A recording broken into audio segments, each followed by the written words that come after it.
like Yeah, how a far? couple more right there. Perfect. Over there. Yeah. Thank you. We'll talk on the way back. Okay.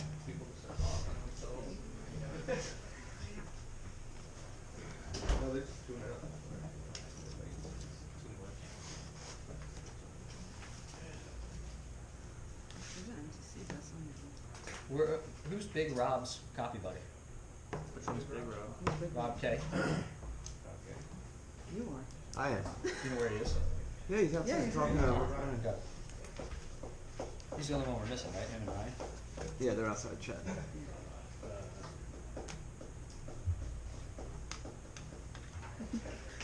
Who, what? Who's this guy? I could easily call either one. Exactly, that's why. Yeah.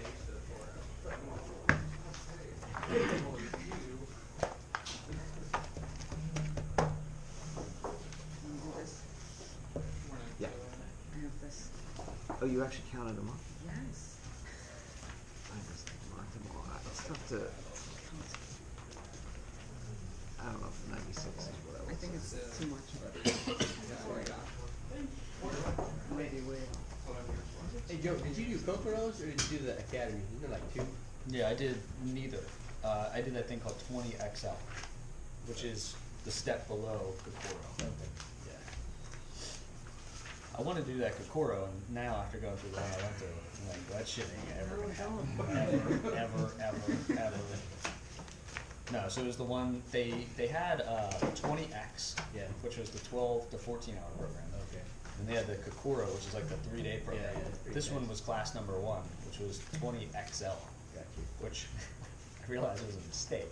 I should have done the 20X. Yeah. It's Rob K. down out there. It's Rob K. doing. That's his coffee. Yes. Yeah, thanks. Yeah, see? Ready to go. Oh yeah, good job, Reggie, remembering that. They're everywhere, that's why. Broke tradition, I remember that. Your cell phone. You're like, Hey, Rob K. Waiting on you.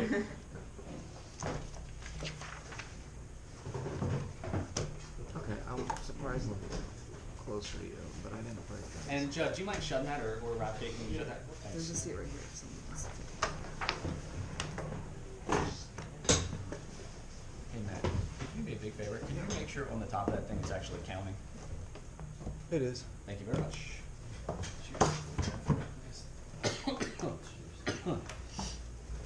never checked that before, hopefully that's recording that one I did. As long as it's blinking at us, I feel like it's cool, it's right. Okay, so session 7. A couple housekeeping things before we turn it over to Ryan. Number 1, Chris Hickle, raise your hand. Hello. Chris is here to hang out with us for the day. Chris runs the copy for a competitive health business to us called Omni Vista Health, which is also within Agora. And Chris is building a copy team and asked if he could see how we did it. And that's why he's here. So he might be here just today, he might be here for a little bit longer, more sessions, something like that. He may have questions for you, so if he does have questions for you, just answer those as honestly as you can.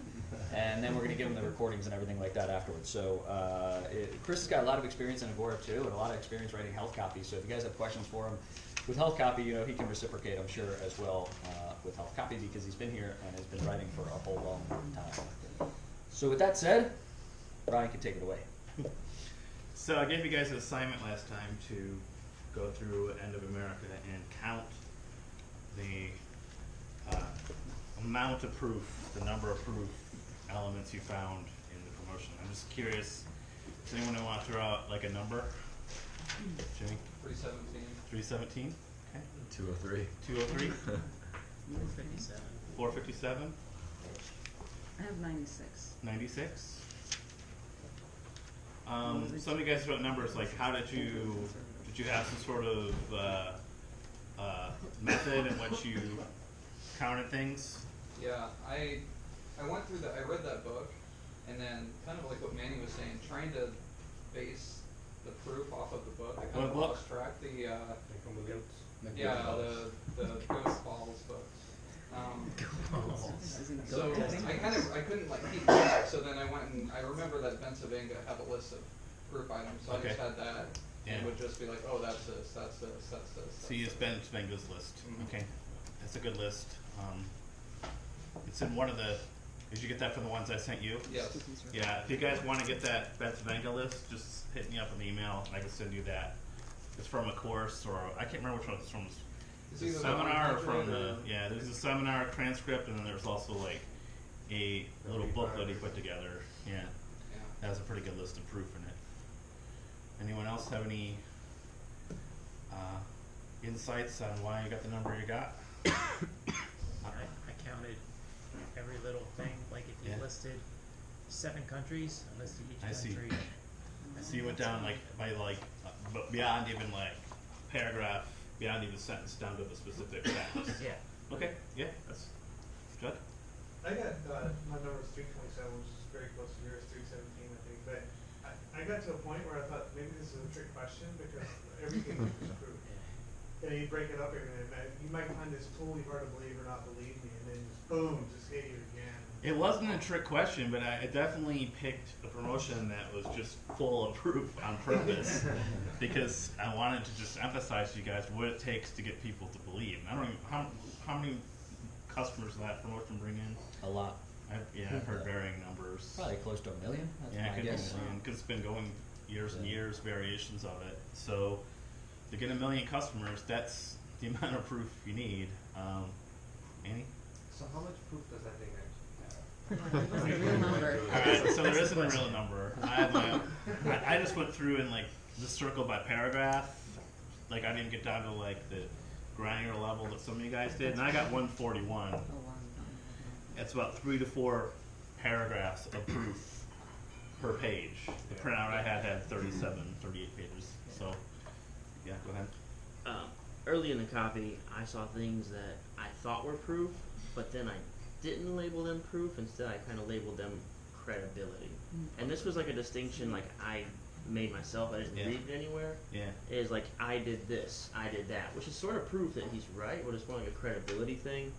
And I definitely wanted, like when I saw that and I was like, this doesn't feel like proof. It feels more like credibility. I wondered, is there like some sort of school of thought around when you use this versus that, etc. So yeah, we'll get to that in a little bit, few minutes, and then we'll also talk about like a definition of proof. I mean, a lot of these things you're gonna get in this camp are just me and Joe's kind of arbitrary definitions for things. There's not like an official document out there that defines what proof is. But I'll give you my thought on it in a few minutes, and you know whether or not credibility is proof or not.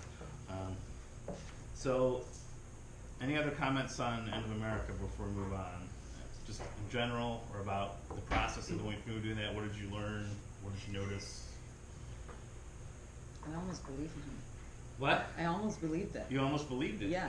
Yeah. It's like he was so No, I mean, convincing that I was like, how did I not think of that before? Like, how is that not about to happen, really? And So it was I'll very get into convincing. I'll get into this in a few minutes, but one of the things I noticed though is you actually break down like his argument that it's not very logical if you know anything about, or if you think you know a lot of things about like finance or economics, or but it, meaning like some of the things, examples he brings up later in the promotion as far as like his proof that this, like there's not necessarily, he never makes a logical connection that like this causes this, therefore you know, inflation is happening. He just puts it in there. So that's an insight too, is it doesn't necessarily need to follow like an essay as far as like maybe you learned in like high school or college of a logically constructed argument, right? Or from, you see like in a legal argument or something like that. So it doesn't necessarily have to be logical at all. Just it feels, to Angie's Feels point, right. it feels right. Okay, we'll get more into that in a second. Brandon? maybe you're talking about when he uses the like experiences of British people Yeah. those years, not really a logical argument, but No. it shows what could happen. In fact, like, if you want to be real, and you shouldn't do this because it's not the right way to think, but I mean, like, some of those things are like straight up logical fallacies, to be honest. I mean, that's called like the red herring fallacy, right? I mean, just because it happened in England doesn't logically mean, but no one, Nobody thinks that way. No one thinks logically. Everyone thinks emotionally. That More could, than that in a minute. that could not be considered a form of like future racing then? Like Oh, using- absolutely. using He's trying to the- persuade you that this thing's going to happen. It's like, this is you, man. Yeah. Judd? One thing I noticed, and I was talking to my coffee buddy Brad here about it, is that there's such a big idea, right? The end of America, and then you get to the reports, and like knowing about a lot of this stuff, it's like those are really skimpy reports, you know. So he takes you along this path to where so you get to those reports, it's like you gotta have it, and it's not that much, and there's no risk, but it's like how to buy precious metal or gold and silver, for example, and it's like you can Google that and get the same information which you probably got and just make it into a report. But at the same time, it's like, well, those are the questions I have about gold. Is it safe? Will the government, reconfiscate it at some point in time? Yeah. And so it's like, man, those are simple reports. Yeah, they're simple. It's interesting in the reports, though, that there's some actually really interesting ideas you usually don't see in front ends in End of America. Like one of them's like naked put selling is one of the fulfillment reports, Yeah. which is really brilliant. Because it is a way to make money on volatility. And the gold and silver, I don't think it's necessarily about the metals. I think a lot of it, some of those are like stocks, like royalty stocks. They had different ones over the years they plugged in there, but yeah, the structure of it's also very important to study. I'll tell you an interesting story about those reports. So End of America came out, whatever it might have been, in like 2011. And I went to breakfast with Bill probably 4 months after it had come out, Bonner, Bill. And End of America is basically the same promo with different words as a previous promo in Agora history called Plague of the Black Death. Anybody read Plague of the Black Death? I've got it, the book. Yeah. So Plague of the Black Death was another death of the dollar story, but